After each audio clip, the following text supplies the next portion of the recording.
What if humans had gills and could breathe underwater just like fish? How cool would it be to swim alongside dolphins and sea turtles for as long as you want? Would breathing underwater mean we could finally explore all of Earth's waters? Would we give up this terrestrial life and move to the bottom of the sea? Maybe we'd see how polluted our oceans are and clean them up. This is What If, and here's what would happen if we could breathe underwater. Humans for sure aren't qualified for aquatic living. How long can you hold your breath?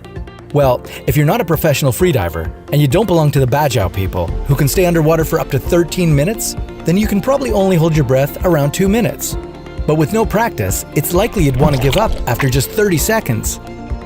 If only we could take a deep breath underwater, our lives would never be the same. Or would they? Turns out, just having the ability to pull oxygen out of the water wouldn't be enough to turn you into a full-time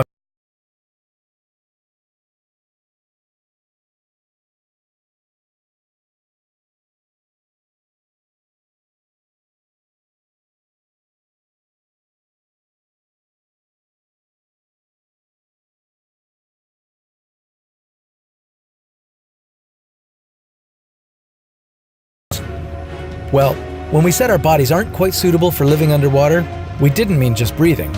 Not only do we not have enough body hair,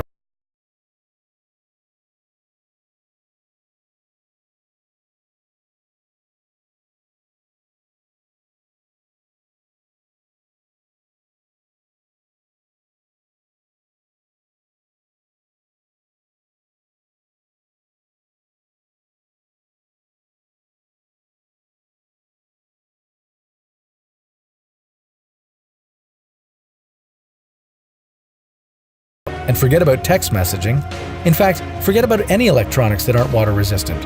If you've ever dropped your phone in a pool, you know that it just won't work. And just imagine having your dinner served underwater. Ever tried eating pasta at the bottom of the sea? Gills wouldn't let us move underwater, but they'd help us in many other ways. Underwater construction would be much safer. Falling off a skyscraper in the ocean wouldn't kill you. We might switch to a new public transportation system, underwater subway. The rushing waters would take you to your destination. Just don't forget your neoprene jumpsuit to keep you warm.